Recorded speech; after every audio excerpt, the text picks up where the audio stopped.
안녕하십니까. LA에서 활동하고 있는 정찬용 변호사입니다. 오늘은 직장에서 흔히들 이 고용주 입장에서 하시는 실수, 저번에 우리가 얘기했던 내용 중에 차별의 대상이 있다고 그랬잖아요. 7가지.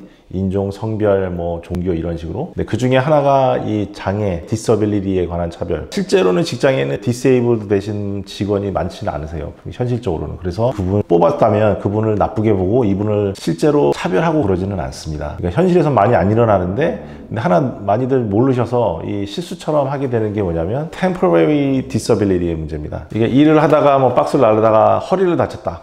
허리가 아파서 예를 들어서 30분 이상 서서 일하면 안 된다. 무거운 걸 들지 말게 해라. 그런 식으로 닥터들이 노트를 써서 주거든요. 한 달 동안은 30분 이상 서 있으면 안 된다. 예를 들어서 어깨가 다쳤다 하면 어깨를 높이 드는 일을 할 수는 없다. 또는 사무직일 경우에 30분 이상 앉아 있을 수 없다. 이런 식으로 어떤 restriction을 줍니다. 이런 restriction이 있는 상태면 temporary disability 상태로 보거든요. 그러니까 이분은 지금 임시지만 장애인처럼 보는 겁니다. 법적으로는. 근데 이분이 그런 상태에 있으니까 여기서 이제 실수가 나오기 시작하는 거죠. 이분을 장애인처럼 보면서 이분을 차별하는 듯한 행동을 해서는 절대 안 된다라는 거를 직장 동료들이나 보스 입장에서 그 인플로이어 입장에서 잘 모르시는 거죠. 여기에서 그래서 많은 케이스들이 발생합니다. 이제 가장 많이 하시는 실수가 예전에 일하는 것 같지 않고 뭔가 보면 그냥 계속 놀고 맨날 전화하고 쉬는 것 같거든요. 그러니까 실제로 30분 이상 뭘 하지 마라 이러니까 내가 볼 때는 멀쩡한데 일 똑바로 해 이런 식으로 얘기하는 순간 이게 허레스먼이 되기 시작하는 겁니다. 그러느니 차라리 나오지 마라. 아예 한 달 쉬고 와라. 와서 일했다고 시간만 날리지 말고 월급 줘야 되니까 정말 일 못할 것 같으면 아예 쉬고 와라. 이렇게 되면 그것도 큰일 날 행동이신 겁니다. 왜냐하면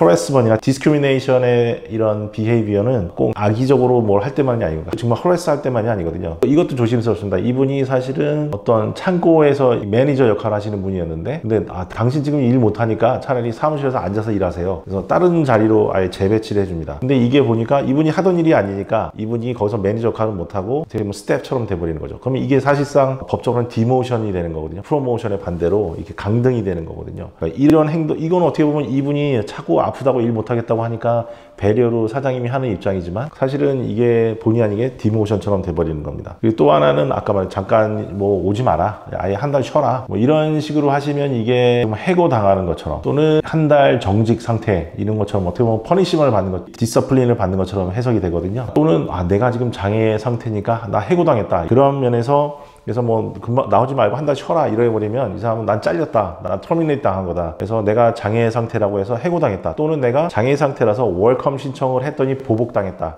retaliatory termination이 되는 겁니다. 이런 식으로 될 때 일이 커집니다. 그러니까 직원이 다쳤다. 그러면은 일단은 이 문제를 생각할 줄 아시는 게 중요합니다. 인사 담당자께서는 인사팀장님이나 사장님이나 지금 이 사람은 temporary disability 상태니까 차별로 보일 만한 행동을 하면 안 되겠구나. 이걸 굉장히 조심하셔야 됩니다. 그리고 이 사람을 실제로 해고하는 경우도 있거든요. 왜냐면 저의 일하는 자세가 굉장히 지금 말도 안 되고 멀쩡한데 지금 아픈 척 꾀병 부리는 거다. 자르고 싶다. 이런 식으로 상담 전화 많이 하십니다. 근데 이게 사실은 아까 제가 저번에 가르쳐 드렸던 Workers' Compensation에서도 차별이라는 문제가 발생한다고 그랬잖아요. 그게 132A라는 레이블 코드가 있는데 장애 상태에 있는데 그분을 해고해서도 안 되고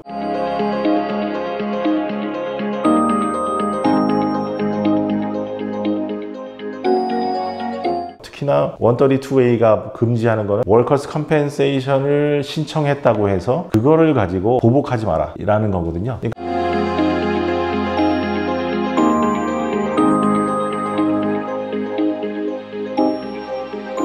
그러니까 나는 실제로 보복하는 의도가 아니지만 이 행동을 가지고 볼 때 보복처럼 보이게 행동을 하시면 안 되는 겁니다. 그러면 바로 이 직원의 월컴을 도와주는 변호사가 있잖아요. 이 변호사가 바로 그렇게 그냥 몰고 가버리거든요. 그러면 이게 별도로 소송이 Workers' Compensation 산재 케이스 안에 보복 케이스가 하나 생겨나는 겁니다. 그래서 이거는 별도의 아예 민사 소송처럼 알아서 갑니다. 또 별도로. 그러니까 이거를 조심하셔야 됩니다. 그래서 실제로 practically 굉장히 조심하셔야 되는 이유가 Workers' Compensation은 보통 인슈런스가 산재 보험이 있으셔서 직원이 신청을 하면 산재보험에서 변호사 대주고 치료비 대주고 이런 클레임이 발생하면 돈을 다 내주거든요. 웬만하면. 근데 보복했다라는 클레임은 인슈런스가 커버를 안 해줍니다. 만약에 살 때 좀 좋은 걸 사셨으면 변호사비를 일정 부분은 내줄 거예요. 하지만 보복성 해고다. 그러면은 해고 당한 후에 벌 수 있는 월급을 내가 못 벌었다라는 식으로 클레임이 들어오니까 꽤 큰 금액이 들어옵니다. 몇십만 불씩. 이런 거를 보험에서 커버를 안 해줍니다.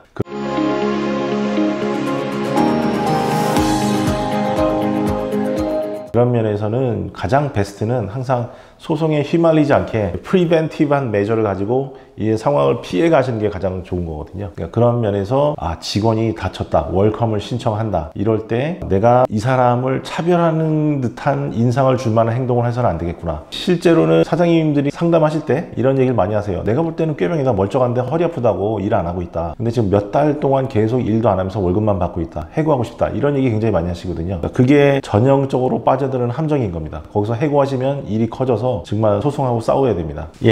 오늘 여기까지 하겠습니다. 시청해 주셔서 감사합니다.